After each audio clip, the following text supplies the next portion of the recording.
આજરોજ પ્રદેશ નેતૃત્વ પ્રદેશ અધ્યક્ષ શ્રી જગદીશભાઈ વિશ્વકર્મા સાહેબ, મુખ્યમંત્રી શ્રી ભૂપેન્દ્રભાઈ પટેલ સાહેબ, સંગઠન મહામંત્રી શ્રી રત્નાકરજી, ઉપમુખ્યમંત્રી શ્રી હર્ષભાઈ સંઘવી તથા કેન્દ્રના શિષ્યના આશીર્વાદથી સુરેન્દ્રનગર ભારતીય જનતા પાર્ટીના જિલ્લાના અધ્યક્ષ, એક ભારતીય જનતા પાર્ટીનો યુવા મોરચાનો કાર્યકર્તા કામ કરતા કરતા આજે જિલ્લા ભાજપના અધ્યક્ષ તરીકે શ્રી હાર્દિકભાઈ રબારીની પાર્ટીએ નિમણૂક કરી હતી।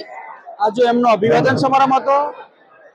ભારતીય જનતા પાર્ટી સુરેન્દ્રનગરના સૌના બૂથના કાર્યકર્તાઓ, શક્તિ કેન્દ્રના કાર્યકર્તાઓ, મારા ચૂંટાયેલા સૌ તાલુકા પંચાયત, જિલ્લા પંચાયત, નગરપાલિકાના સદસ્યશ્રીઓ, ધારાસભ્યશ્રીઓ, સંગઠનના પૂર્વ 6 અધ્યક્ષશ્રીઓ, પૂર્વ ધારાસભ્ય, પૂર્વ સાંસદશ્રીઓએ આજે એમને આશીર્વાદ આપી અને આજે પ્રદેશ નેતૃત્વએ ગુજરાતભરમાંથી એક પાર્ટીનો કાર્યકર્તા કામ કરતો હોય અને કઈ જ્ઞાતિને વગર પણ પાર્ટીનો કાર્યકર્તા હોય ગુજરાતમાંથી, રબારી સમાજમાંથી આજે ભારતીય જનતા પાર્ટીએ સુરેન્દ્રનગરમાં અધ્યક્ષ બનાવ્યા છે।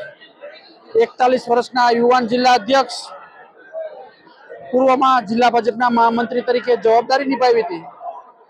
મને વિશ્વાસ છે કે આવનારા સમયમાં સુરેન્દ્રનગર જિલ્લા ભાજપ વધારેમાં વધારે મજબૂત થવાનું છે અને જે રિઝલ્ટ આવવાનું છે 100% એમની અધ્યક્ષતામાં અને પ્રદેશના માર્ગદર્શનમાં એક કામ કરવાના છે અને 100% રિઝલ્ટ મળવાનું છે। આશા સાથે આજે એમને વિશ્વાસ પણ છે અને સાથોસાથે જિલ્લાભરમાંથી અને એક પ્રદેશના મહામંત્રી તરીકે હું હૃદયપૂર્વકના એમને અભિનંદન આપું છું કે સોમનાથ દાદા ને ખૂબ મહેનત સાથે એક કેન્દ્ર સરકારની નરેન્દ્રભાઈ મોદી સાહેબની અને ભૂપેન્દ્રભાઈ પટેલની રાજ્ય સરકારની જે ગરીબલક્ષી યોજના છે એ કાર્યકર્તા થકી છેવાડાના માનવી સુધી પહોંચાડશે એવો મને વિશ્વાસ અને ખાતરી પણ છે।